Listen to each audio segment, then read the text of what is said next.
Yama, good morning everyone and welcome to our presentation today. I would just like to start by introducing myself. I am Jasmine Irwin. I am the Senior Advisor to the First Nations Community Access to Archives team. And I would like to quickly start this by acknowledging country. As a team, we like to acknowledge we operate on the unceded lands of First Nations peoples. We acknowledge First Nations peoples as keepers of language and cultures that enrich all our connection to country. As the oldest knowledge holders and the first record keepers, storytellers, conservationists and archivists of cultural heritage connected to the lands we live and work on today, I extend all this respect to all First Nations peoples and elders past and present. Weibo Nora Gojigo, hello, Nata Gowanyang, Birapai Dangari, Goroa Galban. I'm Gowanyang, a very proud Birapai and Dangari saltwater woman and the manager of the First Nations Community Access to the Archives team. Marong Nadan Barai, I pay my respects to the country that you're dialing in from. Marong Nadan Dangaigal, I pay respects to our old people who have cared for our country since time immemorial. Gatai Niron Ginyang. Let's all go happy together and have a great webinar today. Here are our presenters today. We have Gowanyang that we have just heard from. And Jazz, would you like to introduce yourself? Yeah, Yama everybody. Hello, my name is Jasmine Irwin, Senior Advisor at First Nations Community Access to Archives. And my name is Emily Hanna and I'm the Senior Archives Advisor for the First Nations Community Access to Archives project. So just to start with some information about the State Archives collection for those of you who may not be terribly familiar with it. The State Archives collection holds the archives of the New South Wales State Government. These are records that document the business of the government from the arrival of the First Fleet until today. These records include those of New South Wales government agencies such as the Colonial Secretary, the police, courts, education, health, national parks and wildlife,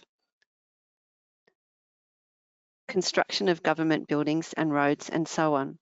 Also included are records of public hospitals, universities and local councils. The collection is measured at about 90 kilometres and is growing every year. Our earliest record dates from 1787 and is the Charter of Justice, which set up the first New South Wales courts of criminal and civil jurisdiction. The collection also holds records of the government's dealings with First Nations peoples from those earliest days. These records come in the form of journals and field books containing observations and notes of encounters from the early surveyors. There's letters from colonists and residents and government officials, population lists, court records, maps and plans, and much more. From these records, we can find vital information about First Nations kinship, stories, cultures, and languages. The First Nations strategy launched in 2022. This strategy ensures that First Nations voices, perspectives, and histories are embedded in our work. We are committed to shifting perspectives, truth-telling, and delivering honest reflections on the past. We aim to increase the understanding of the incredible depth of knowledge, culture, and connection to country that First Nations people have continued since time immemorial. Partnership with the amazing Aboriginal Languages Trust in New South Wales, the First Nations Community Access to Archives project aims to unearth language and cultural materials that can support community in their language and culture revitalisation efforts and foster greater accessibility with First Nations peoples to records in the New South Wales State Archives collection. So it's in partnership with the Languages Trust under Closing the Gap Target 16 to see our languages strong, supported and flourishing. And there are three key objectives of the project: to improve First Nations community access to archive materials for language revitalisation, to improve First Nations people's experiences accessing archival material, and to build a First Nations archivist workforce at Museums of History New South Wales, to support First Nations communities to access materials about kinship, stories, cultures and languages in a culturally appropriate way. Now, there are three key phases of the project. The search and discovery, represented here by Gumu, the wedge-tailed eagle, for many of us on the East Coast, who is said to be our old creator in the form by which he travels, the one who gave us both law and language. In this phase, we are looking at searching for language and cultural materials in the collection where we think it would feature most and making our way back from there. Our team are also analysing the material to identify who it belongs to, indexing and engaging around progressing these materials to digitisation. The next phase there is preservation and access, and it's represented here by Wadi the tree. The roots are hidden, and the digital infrastructure by which grounds the preservation of our materials are represented by those roots. The branches represent how it's best presented and accessed, supporting the growth and flourishment of our languages in revitalisation. Sustainable approaches to preservation and access through digitisation and consideration for the online platform, both front end and back end, is going to be really vital for us in this phase. And finally, the last phase there, which is community and communication, represented by Doran the shell, which reminds us to listen deeply, listen carefully, to give back through Nukalil, that I give, that you give, reciprocity, and to always circle back with community and look at ways to build capacity. So what we co-create here should really inform how we create a sustainable and safe experience for community going forward. Sustainability is a key feature of the project, and we'll be looking at identifying opportunities for collaboration across museums of history, New South Wales and beyond for truth-telling, and ensuring whatever we do through this project is sustainable with First Nations communities. So just thinking about that first phase, search and discovery, which is kind of where we're at now.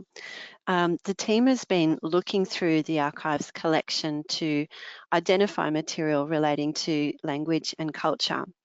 We started with the Colonial Secretary's records. Now, the Colonial Secretary was a central figure of government throughout the 19th century and was also central to relations with First Nations people at the time. So everything from the approval of the distribution of blankets and collecting population lists to the setting up of the Aborigines Protection Board and the infrastructure around the missions. And we're working through early surveyor and explorer records as well. So far we've found some amazing descriptions of encounters and observations of early culture and language. We're then intending to look more closely at lands records, including maps and plans, correspondence and reports, the records of the Commissioners of Crown Lands and court records. So when we're thinking about court records, we're thinking both of cases involving First Nations people, and if there might be language and cultural material included within those papers. We've also going to think about records of the police, including the Native Police.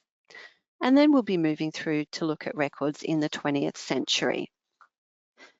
To support improving access to archive materials, our team have been approaching the work through a rights-based lens, drawing on the Aboriginal and Torres Strait Islander Library Information and Resource Network protocols, ISIP protocols, fair and care principles, as well as themes identified in the Tadanya Adelaide Declaration.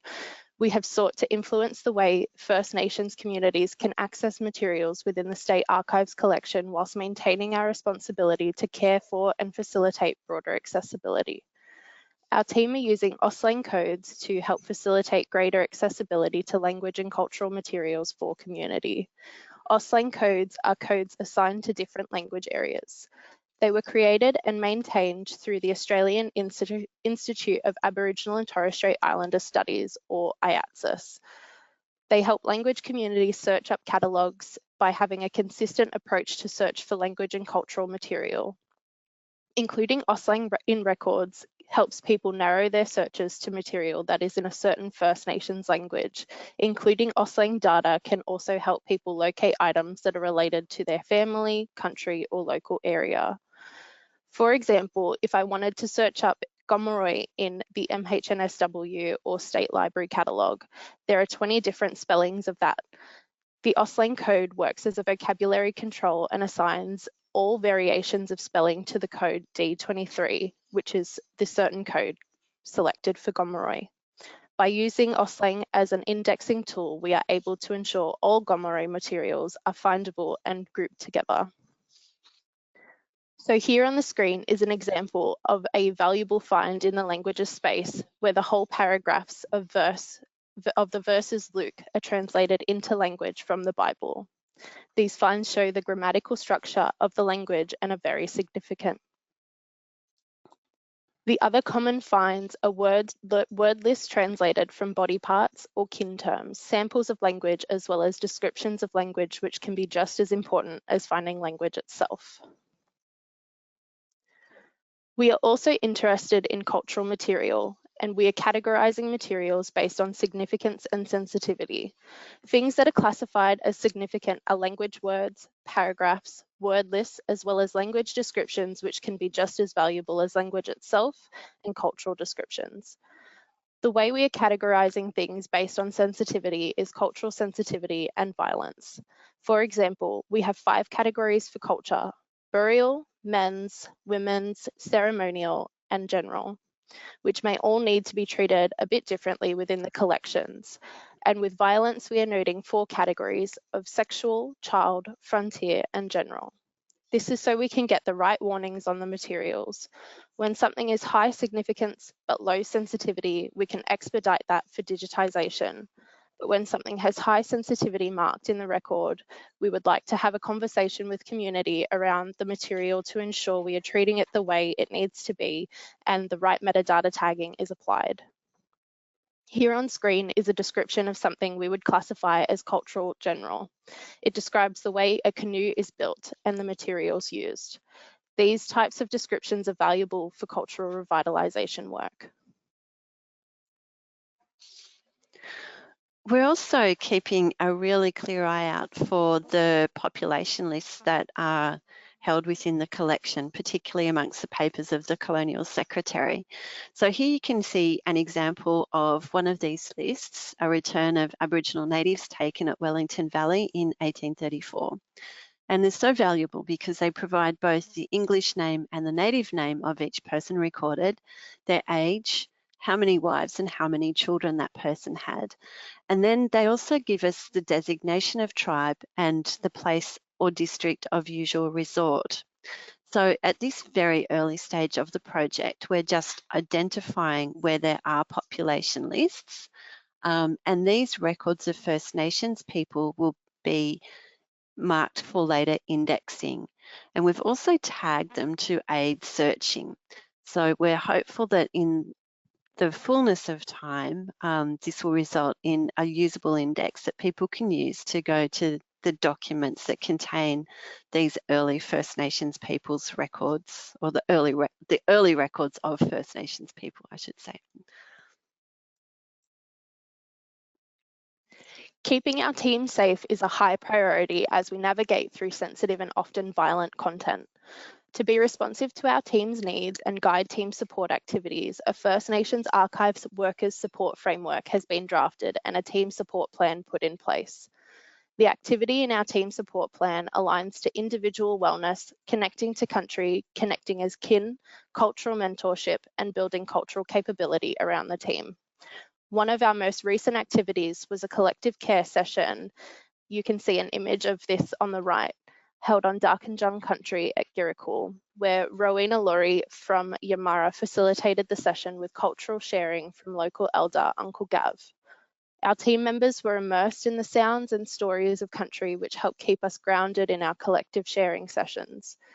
These on-country sessions complement our monthly online collective care sessions with Yamara. Additionally, we also utilise a red, yellow and green flagging system as a way to protect staff members when they are reading through the archives. Red flags are themes and accounts that may be too graphic or violent, thoughts or feelings that may follow staff home, culturally sensitive materials or historical events that make staff feel unsafe or uncomfortable. Yellow flags are themes and accounts to flag for caution, material that requires more discretion, material that may need to be stepped away from or passed on to someone else. And then our green flags are our themes and areas of interest that staff are happy to read about, material of individual cultural significance, and general material that is considered culturally safe for everyone. Recently, an example of this, we had a staff member who had advised us at the beginning of their role that they had 0 red flags, who has now found content that has become a red flag. This was a great way for the team to utilise our flagging system to be able to identify the issue and be able to identify an appropriate staff member to continue reading the materials.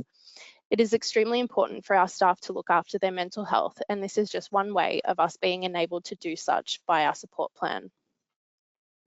Before I hand back over to Emily, I would like to warn any First Nations participants that the next slide does have accounts of historical violence and passing of First Nations peoples. So one thing the project also gives us is an opportunity for truth-telling. So here is one well-known story that exists within the collection. You might be familiar with the story of Thomas Coutts, who was a squatter living in the Grafton district. In December 1847, it was reported to the Crown Lands Commissioner that Coutts had poisoned 23 First Nations people by offering them damper laced with arsenic at his station at Kangaroo Creek. The Commissioner investigated and ordered the arrest of Coutts. He was charged with murder and sent to Sydney to the Supreme Court. In May 1848, though, he was discharged for lack of evidence. Unfortunately, the stockman who had reported the crime was under arrest for another crime, and the Aboriginal witnesses at the time were prevented by law from presenting evidence in court. The Attorney General, however, noted that he was in no moral doubt that Coutts had poisoned the Aboriginal people and caused their deaths.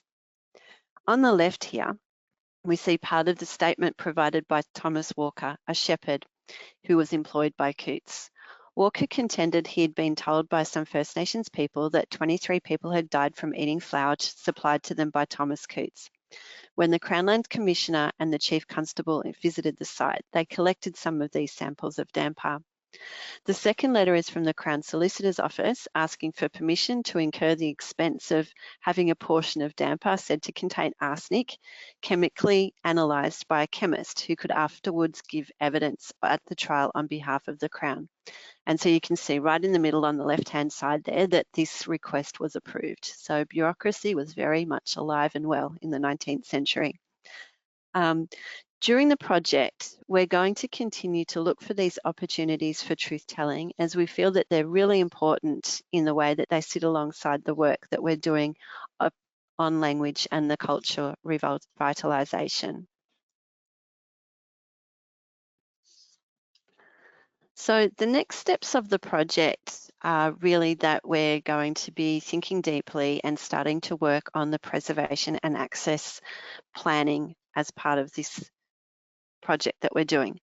The next step for the records that we've found is that they need to undergo conservation work to make sure that they're in reasonable condition and stable enough to be digitised. And these will be assessed by our conservator, and any repairs that need to be made will be made at this point.